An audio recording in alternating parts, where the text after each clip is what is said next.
യിരെമ്യാ പ്രവാചകന്റെ പുസ്തകം 40-ാം അധ്യായം.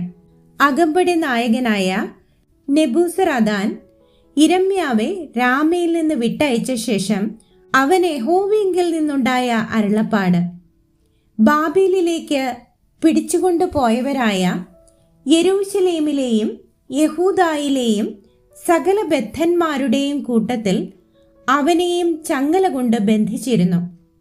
എന്നാൽ അകമ്പടി നായകൻ യിരെമ്യാവെ വരുത്തി അവനോട് പറഞ്ഞത്: നിന്റെ ദൈവമായ യഹോവ ഈ സ്ഥലത്തെക്കുറിച്ച് ഈ അനർത്ഥം അരുളി ചെയ്തതുപോലെ യഹോവ വരുത്തി നിവർത്തിച്ചുമിരിക്കുന്നു. നിങ്ങൾ യഹോവയോട് പാപം ചെയ്ത് അവന്റെ വാക്ക് കേൾക്കാതിരുന്നതുകൊണ്ട് ഈ കാര്യം നിങ്ങൾക്ക് സംഭവിച്ചിരിക്കുന്നു. ഇപ്പോൾ ഇതാ, നിന്റെ കൈമേലുള്ള ചങ്ങല ഞാൻ ഇന്ന് അഴിച്ച് നിന്നെ വിട്ടയക്കുന്നു.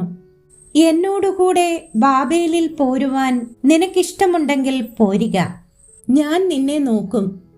എന്നോടുകൂടെ ബാബേലിൽ പോരുവാൻ അനിഷ്ടം തോന്നിയാലോ പോരേണ്ട.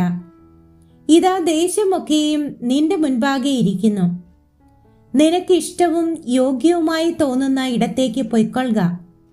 അവൻ വിട്ടുപോകും മുൻപേ അവൻ പിന്നെയും ബാബേൽ രാജാവ് യഹൂദ പട്ടണങ്ങൾക്ക് അധിപതിയാക്കിയിരിക്കുന്ന ശാഫാന്റെ മകനായ അഹീക്കാമിന്റെ മകൻ ഗെദല്യാവിന്റെ അടുക്കൽ നീ ചെന്ന് അവനോടുകൂടെ ജനത്തിന്റെ മധ്യേ പാർക്ക, അല്ലെങ്കിൽ നിനക്കിഷ്ടമുള്ള ഇടത്തേക്ക് പൊയ്ക്കൊള്ളുക എന്ന് പറഞ്ഞ് അകമ്പടി നായകൻ വഴിച്ചെലവും സമ്മാനവും കൊടുത്ത് അവനെ യാത്ര അയച്ചു.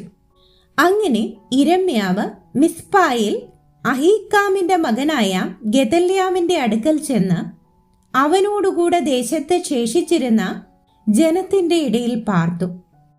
ബാബേൽ രാജാവ് അഹീക്കാമിന്റെ മകനായ ഗെദല്യാവെ ദേശാധിപതിയാക്കിയെന്നും ബാബേലിലേക്ക് പിടിച്ചുകൊണ്ടു പോകാത്ത ദേശത്തിലെ എളിയവരായ പുരുഷന്മാരെയും സ്ത്രീകളെയും പൈതങ്ങളെയും അവനെ ഏൽപ്പിച്ചു എന്നും നാട്ടിൻപുറത്തുണ്ടായിരുന്ന എല്ലാ പടത്തലവന്മാരും അവരുടെ ആളുകളും കേട്ടപ്പോൾ അവർ മിസ്പായിൽ ഗെദല്യാവിന്റെ അടുക്കൽ വന്നു.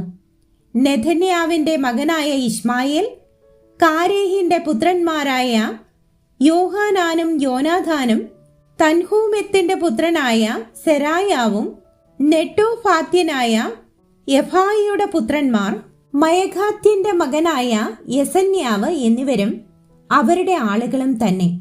ശാഫാന്റെ മകനായ അഹീക്കാമിന്റെ മകൻ ഗെദല്യാവ് അവരോടും അവരുടെ ആളുകളോടും സത്യം ചെയ്ത് പറഞ്ഞതെന്തെന്നാൽ: നിങ്ങൾ കൽദയരെ സേവിപ്പാൻ ഭയപ്പെടരുത്.